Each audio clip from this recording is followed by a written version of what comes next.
You get the quarterly statement. You open it. You look at the total. You see it is higher than last quarter.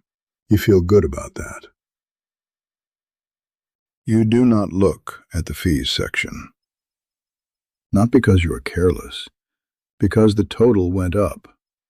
Because the total going up means the plan is working.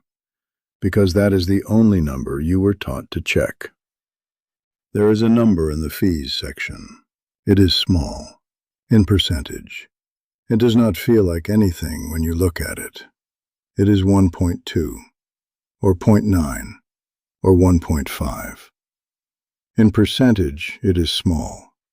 In dollars, over 20 years, against what the same money would have done somewhere else. It is not small. 3 people never converted the percentage to dollars. James never converted it for 23 years. Patricia never converted it for 19. Kevin converted it once, on a Tuesday night in his kitchen, and did not sleep. None of them looked at the fees section carefully, not in dollars, not accumulated, not against what the same money would have done somewhere else.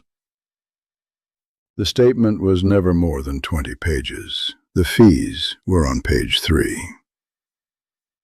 This is what was on page 3. James Holden met his financial advisor in March of 2001. His name was David Krauss. He had an office in Eden Prairie, in a building with a waterfall in the lobby, and certificates on every wall. James's father-in-law, Carl, had recommended him. Carl was a retired engineer who had managed his own money carefully for 40 years, and trusted David Krauss with a portion he did not want to think about anymore. Carl was not reckless. Carl was disciplined. Carl had built something.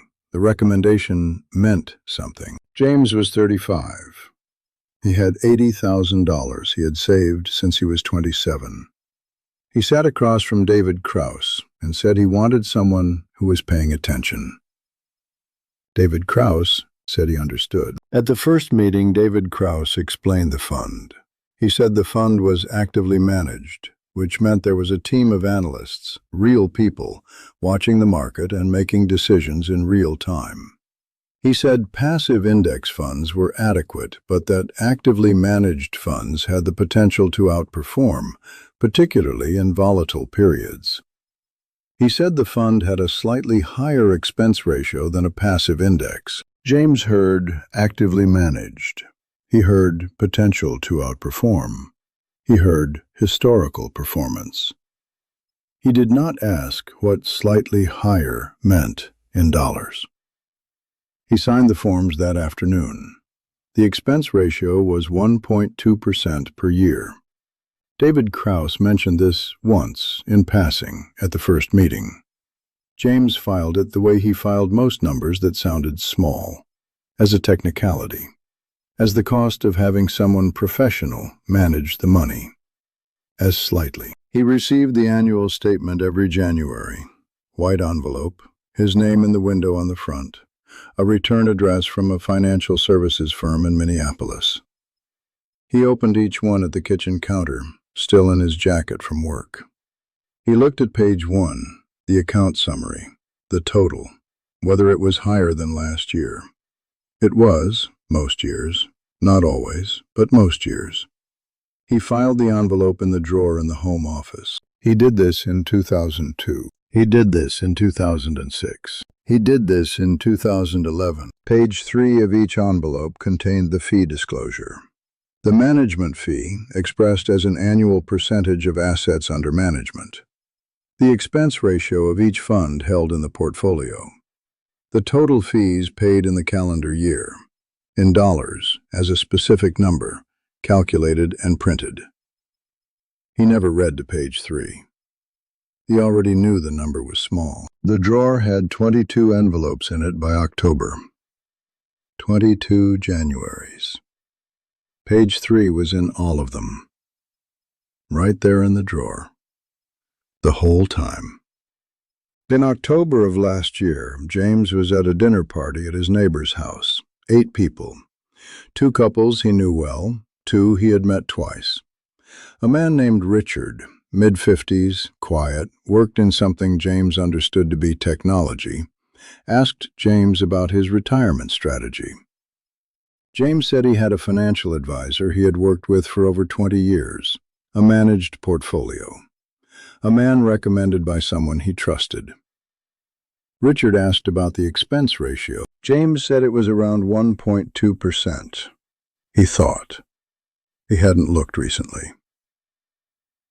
Richard said his index fund charged 0.04%. James said he thought the difference was justified by the active management, the historical performance. Richard said the data on active management beating passive indexes over long time periods was, and he paused, mixed. He said maybe James should run the numbers when he got home. He said it in the tone of someone who already knows what the numbers will say. James got home at 10:47.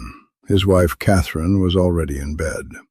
He sat at the kitchen table with his laptop. He pulled up the annual statements from the drawer. Not all 22, the last 5.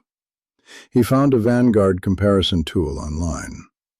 He finished the comparison in 38 minutes.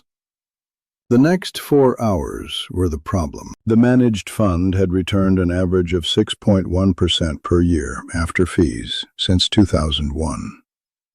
The equivalent index fund had returned an average of 7.9% per year in the same period.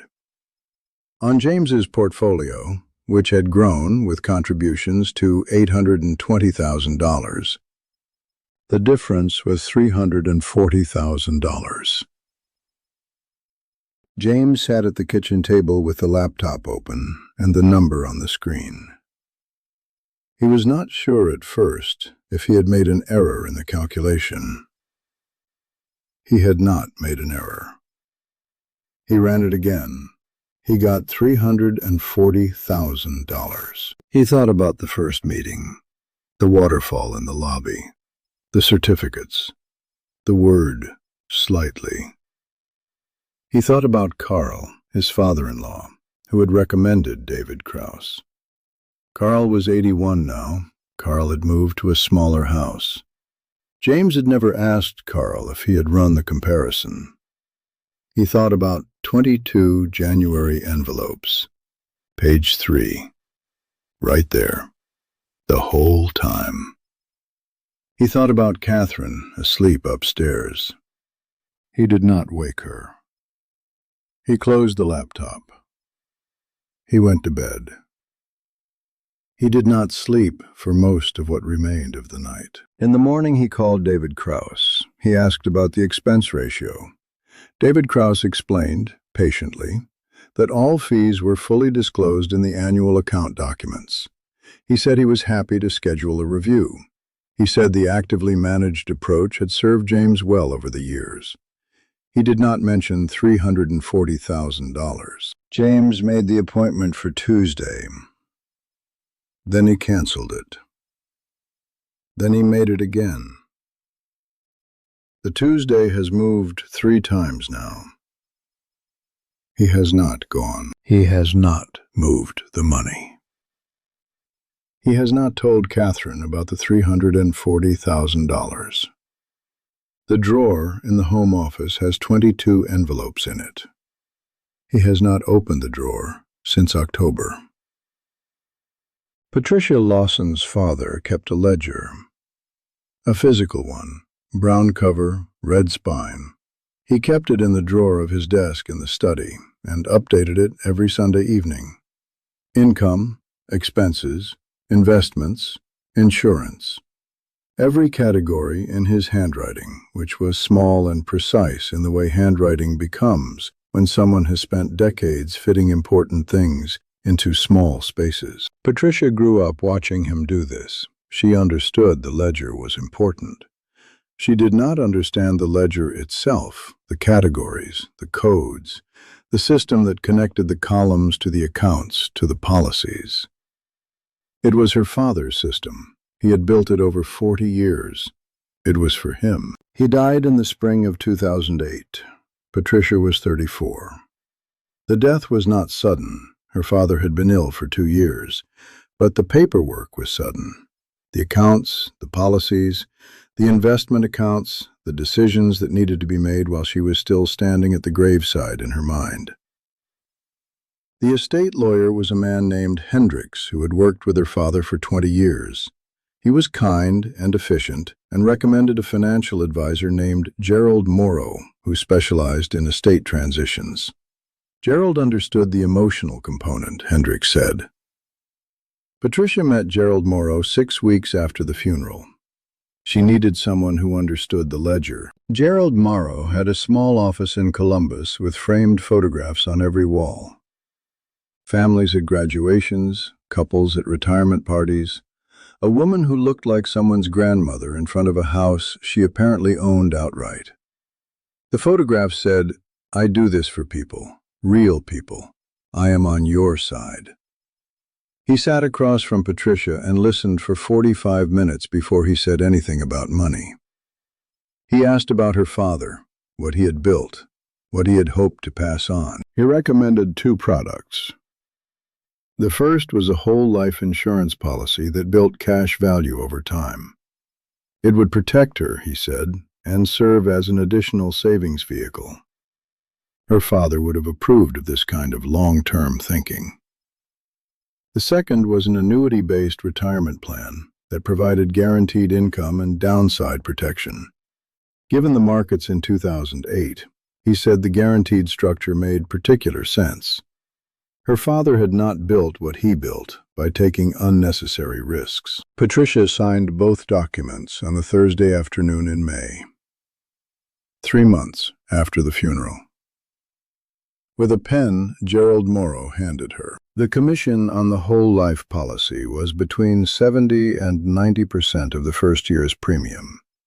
Gerald received it the week after she signed. The commission on the annuity was between 6 and 8% of the premium paid. Gerald received it the following month. These commissions were disclosed in the policy documents, in the prospectus, in the fine print of the contracts Patricia received by mail 10 days after signing.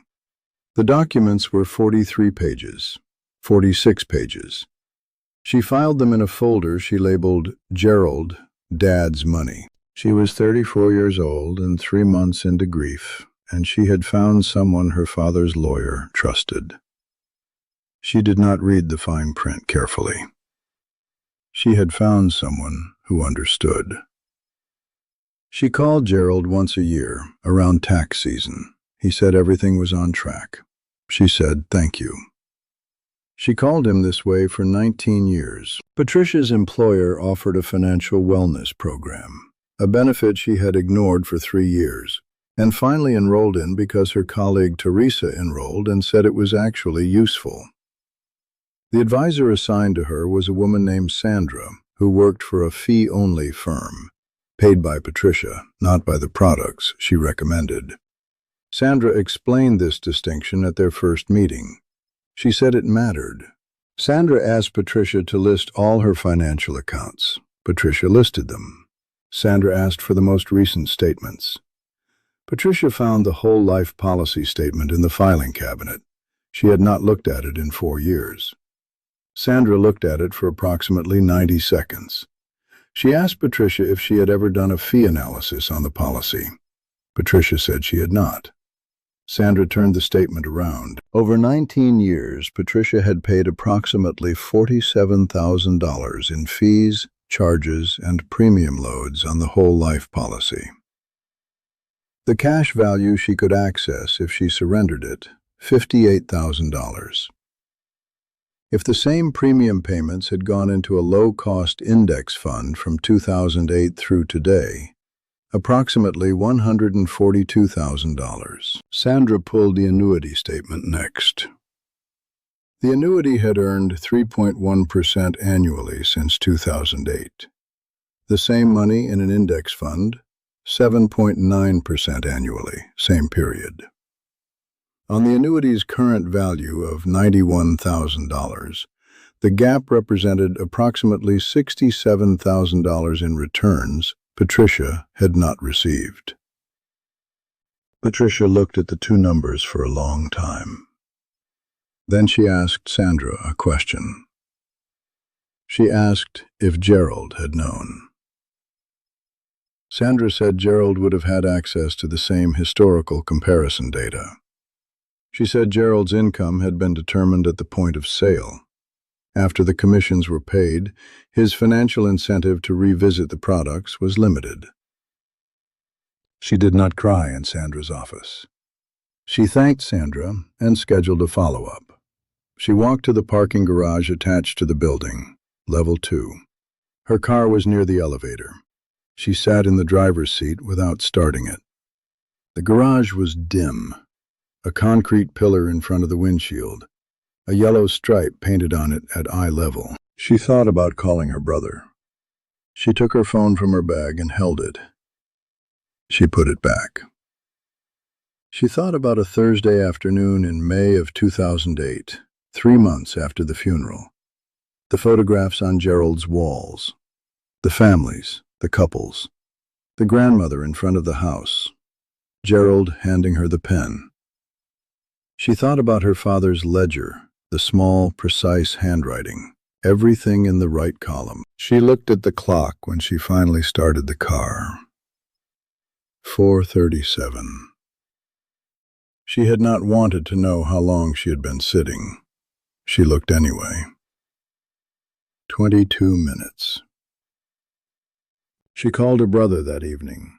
He had also inherited. He had also met with Gerald Morrow, through the same Hendricks. He had signed in the same week Patricia had signed, with a different pen that Gerald also handed him. She asked if he had ever looked at the fee structure on his policies. He said he had not. She told him what Sandra had told her, the commissions, the expense charges, the annuity return compared to the index. He did not say anything for a long time, long enough that she checked the call was still connected. It was. When he spoke, he did not ask about the money first. He asked if she remembered the photographs in Gerald's office. She said she did. He said he had thought about them for years. He had always meant to ask her if she remembered them. They were quiet together for a moment. Then he said he would call his own advisor in the morning. Patricia is reviewing the options. She may surrender the whole life policy. The surrender charges on the annuity have expired, she checked. She is weighing the tax implications with Sandra. She has not called Gerald Morrow. She has thought about what she would say. She has not found the sentence yet. The folder labeled Gerald, Dad's Money, is still in the filing cabinet. Her father's ledger is in a box in the same closet. She has not been able to look at both of them at the same time. Kevin's parents argued about money at the kitchen table. Not loudly. That was the thing Kevin remembered most. It was never loud. It was the specific quiet of people who have run the same argument many times and know that raising the volume does not change the outcome. His father had made a decision in the early 1990s, an investment, something a friend at work had recommended. Something that had seemed like an opportunity. His father was not reckless. He was careful in every other aspect of his life. But this once, he had made a decision without knowing enough, and the money had gone. Kevin was 12. He did not understand the specifics. He understood the quiet at the kitchen table. He understood that money was something that could make his father small. He found Marcus Webb in 2012. Kevin was 32. He had been promoted twice at the logistics company in Tampa and had, for the first time in his adult life, money he did not know what to do with. A colleague named Brian mentioned Marcus. 6 years, no complaints. Marcus Webb had an office in Clearwater. He was calm. He explained things in plain language. He did not make Kevin feel stupid. He explained the portfolio structure, the diversification, the strategy for Kevin's age and income and risk tolerance. He said the fee was 0.9% of assets under management annually. He said this was standard for the level of service he provided. He said it was disclosed in the client agreement. Kevin said that sounded reasonable. He received quarterly statements. Every 3 months, an email from the brokerage. He opened it on his phone, usually on a Sunday, usually in the evening after the kids were older and the house had the particular quiet of a house that has finished its loudest years. He looked at the total, whether it was higher than last quarter. It was, most quarters. Not always, but most quarters. He felt the same thing he had felt driving home from Clearwater in 2012. Not satisfaction exactly. Absence of a specific worry. The relief of not having to think about it. He closed the email. He put the phone down.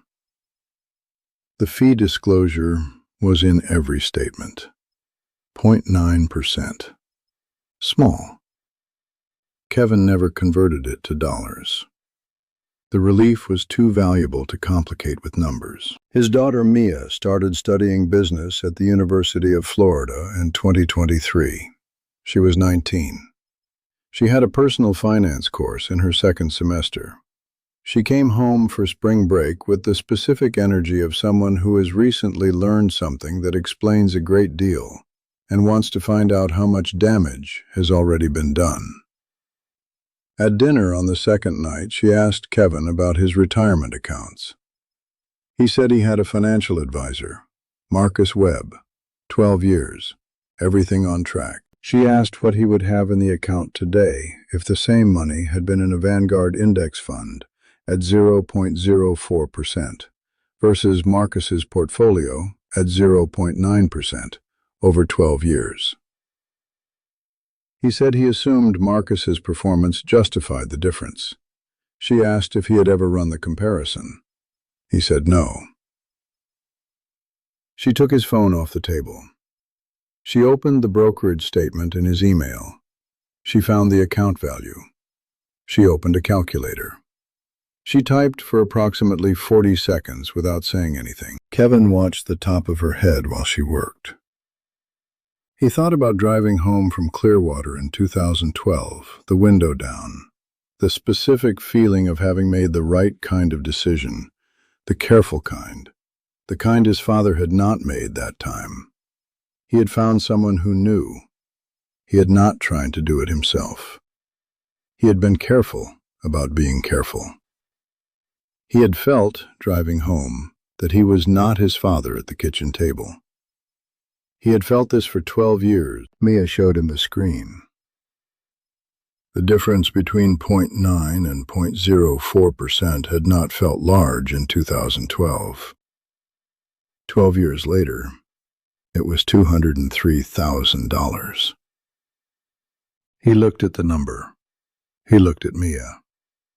She was not triumphant. She was 19 and had not yet learned the specific neutrality of someone who delivers a number and steps back from it. She said, "Dad, I'm not saying Marcus is bad.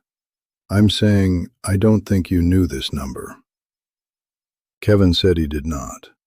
He said he would look into it. He said he appreciated her looking it up. He said the food was getting cold. He thought about Marcus's office, the calm, the plain language. Driving home in 2012 feeling like someone was paying attention. He thought about his father at the kitchen table, the quiet that was never loud, the cost of a decision made without knowing enough, the thing Kevin had decided at 12 that he would never do. He had found someone who knew. He had protected himself from his father's mistake by making a different one.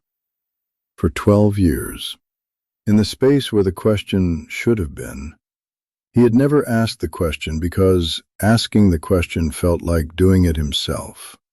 And he had seen what happened when his father tried to do it himself. He has not called Marcus. He looked at Marcus's website the following week. He read the fee disclosure. It said 0.9% annually, consistent with industry standards. He closed the browser. He has not looked at the quarterly statement that arrived last month. It is in his email, unread. He thinks about it on certain evenings when Mia calls from Gainesville. She has not brought it up again. He has not brought it up either. 3 people, 3 advisors, 3 fees and percentage. James's was 1.2%. Patricia's were built into products she did not know to analyze. Kevin's was 0.9%. James trusted Carl's recommendation. Carl was careful. Carl had built something. Patricia trusted Hendrix's recommendation. Hendrix had known her father. The recommendation meant something. Kevin trusted Brian's recommendation.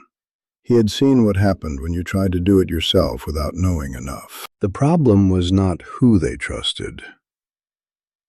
The problem was the question nobody asked. Not, is this advisor good? Not, does this advisor care? Not, has this advisor been recommended by someone I trust? The question was, how is this advisor paid?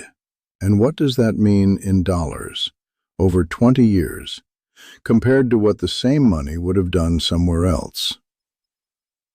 Nobody asked that question. Nobody suggested they should. James never looked at page 3 for 23 years. The word David Krauss used in 2001 was slightly. The difference between the managed portfolio and the equivalent index fund was $340,000. Patricia signed in 2008 with a pen Gerald Morrow handed her. The fees and underperformance across both products came to approximately $151,000. Gerald's commission was paid the following month. Kevin felt relief driving home in 2012. The additional fees compared to a low-cost index fund were $203,000. Marcus Webb's fee was described as standard. James's Tuesday appointment has moved 3 times. He has moved it himself, each time from a different room in the house. He has not gone. Catherine does not know about the $340,000. The 22 envelopes are in the drawer. He passes the drawer every morning on his way to the kitchen. He has not opened it since October. Patricia has not called Gerald Morrow. She has not found the sentence yet. The folder labeled Gerald, Dad's Money is still in the filing cabinet. Her father's ledger is in a box in the same closet. She has not been able to look at both of them at the same time. Kevin's quarterly statement is in his email, unread. He has marked it as unread twice, once by accident, once on purpose. Mia calls from Gainesville on Sunday evenings. They talk about her classes, about a restaurant she found near campus. Neither of them has mentioned Marcus Webb since spring break. Kevin does not sit at the kitchen table in the evenings anymore. He does his thinking somewhere else. You get the quarterly statement. You look at the total. The total is higher than last quarter. You do not look at the fees section. Not because you are careless, because the total went up, because that is the only number you were taught to check. The fees section is on page 3. It has been there every quarter. It will be there next quarter. The total will be higher. That will be enough.